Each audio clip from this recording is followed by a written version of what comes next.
Makrisa Pak. मैं खुश आमदीद। मुझे फॉलो करें। इस वीडियो को ज़्यादा से ज़्यादा लाइक, कमेंट्स और शेयर करें।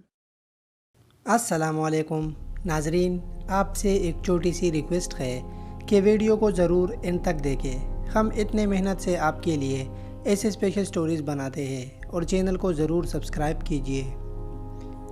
मेरा नाम शाजिया है और मैं 3 बच्चों की माँ हूँ। मेरी शादी को 6 साल हो गए हैं, लेकिन मैं अब भी किसी जवान हसीन लड़की से कम नहीं। मेरा शौहर मुझसे बहुत प्यार करते हैं, मुझ पर जान छिड़कने को तैयार है। वो दुबई में एक जॉब के सिलसिले में गया था, सिर्फ 2 महीनों के लिए।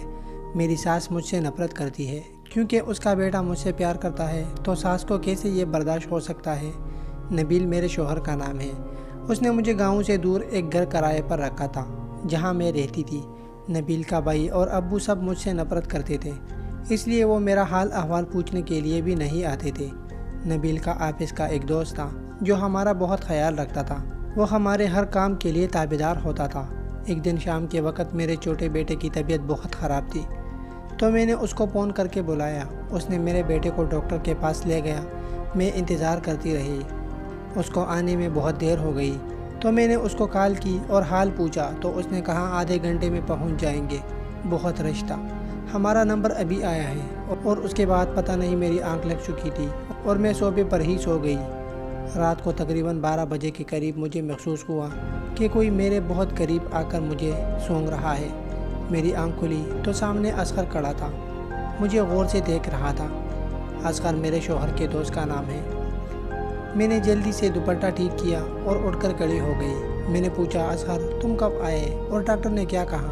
उसने कहा डॉक्टर ने उसे आराम के लिए बोला और कुछ मेडिसिन दिए, इससे ठीक हो जाएगा।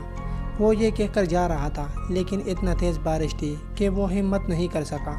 मैंने भी वैसे उसको यहाँ रुकने के लिए कह दिया, तो वो भी मान गया। मैं तो अब डर रही थी कि ये क्या कर दिया। अपने शौहर को भी कुछ नहीं बताया था, लेकिन अगर वो हमारे लिए इतना कुछ कर रहा है तो हम इसको यहाँ नहीं रोक सकते। उसने कहा ठीक है, लेकिन मैं कहाँ सोऊंगा? यहाँ तो एक रूम है, उसमें हम कैसे सोएंगे? मैंने कहा कि मैं बाहर बरामदे में सो जाऊंगी, तुम बेड पर सो जाना। बहुत छेड़छाड़ के बाद वो मान गया। वो बेड पर सो गया और मैं बाहर सो गई। कुछ घंटे गुजरने के बाद मुझे ठंड लग रही थी। मैं उठ गई और अंदर झांका तो वो लोग सो रहे थे। मैंने सोचा कि अभी बच्चों के साथ सो जाऊंगी, सुबह जल्दी उठकर बाहर चली जाऊंगी तो असगर को पता नहीं चलेगा कि मैं कहाँ सो गई थी। कुछ देर के बाद असगर को भी पता चला कि मैं यहाँ सो गई हूँ। उसने जानबूझकर अपनी पैर उठाकर सीधा मेरी बिल्ली के दरवाजे पर रख दिया, जिससे मेरे अंदर एक करंट सा दौड़ गया। अब मैं उसकी टांग को उठा भी तो नहीं सकता था। मैं सोच में पड़ गई कि ये कहाँ फंस गई। इतने में असगर ने मदम आवाज़ में कहा, भाभी जान आपकी बिल्ली कितनी छोटी है। मैं चौंक गई, कुछ नहीं कह रही थी। उसने अपने पैर को मेरे बिल्ली पर रगड़ना शुरू कर दिया। मैंने उसकी पैर उठाकर दूर फेंक दिया। मैंने कहा ये क्या बदतमीज़ी है, और उठकर लाइट ऑन कर दी। जब पीछे देखा तो मेरी जान निकल गई। असगर मुकम्मल बेलिबास पड़े थे और उसका तोता सीधा खड़ा था। मैंने मोबाइल उठाकर शौहर को कॉल करने लगी तो उसने चाकू मेरे बेटे के गर्दन पर रख दी और मुझे कहा कि अगर किसी को फ़ोन किया या शोर मचाया तो तेरे बच्चों को जान से मार दूंगा, और मैं जो कहूँगा तुम्हें मुझसे सब कुछ बिना झिझक कर करना है। अगर कोई चालाकी की तो तुम सब ख़त्म। मैंने रोते हुए उसको कहा कि तुम्हारा दोस्त तुम पर बहुत भरोसा करता है, उसको धोखा मत दो। असगर ने कहा मैं उससे दोस्ती सिर्फ आपकी बिल्ली मारने के लिए की थी।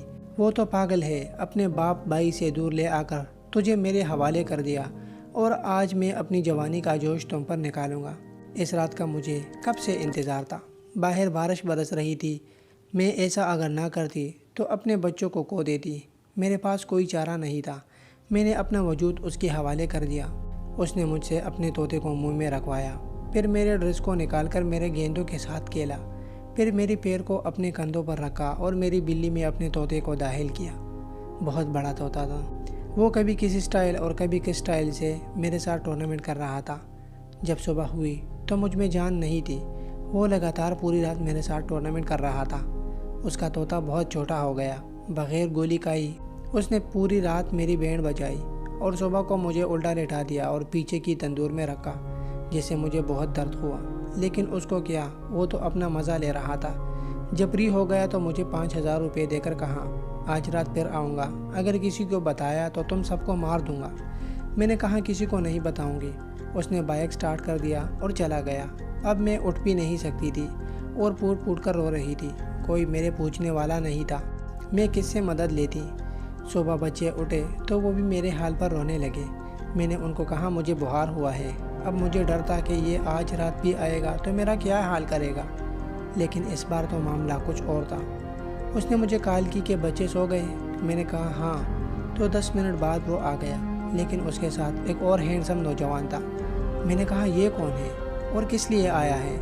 اصغر نے کہا یہ میرا دوست ہے، آج میری طرف سے یہ ٹورنامنٹ کرے گا کیونکہ میں کل رات سے بیمار ہوں۔ لو جی، اب میں اور پریشان ہو گئی۔ خیر روز کی طرح پھر سے ڈرا دھمکا کر مجھے بے حجاب کر دیا اور وہ نوجوان ٹورنامنٹ کرتا اور اصغر سامنے بیٹھ کر انجوائے کر رہا تھا۔ میرے بلی کو مکمل خراب کر کے وہ صبح کے 5 بجے چلے گئے۔ آج تو میں حجاب پہننے کی طاقت بھی نہ کر سکی، بستر میں بغیر حجاب کر لیٹی رو رہی تھی۔ اتنے میں میرا سسر اچانک آ گیا۔ دروازہ تو کھلا تھا، اس نے باہر سے میرے رونے کی آوازیں سنی تو گھبرا کر اندر آ گیا۔ مجھے اس حالت میں دیکھ کر وہ بہت مایوس ہو گیا اور غصہ بھی تھا، اپنے نواسوں کو دیکھنے کے لیے آیا تھا۔ مجھ سے پوچھا تو میں نے ساری بات سچ سچ بتا دی۔ اس نے پولیس میں رپورٹ درج کرائی۔ پولیس نے کہا کہ ان کو آج رات بھی بلا لو، پھر ہم دیکھتے ہیں۔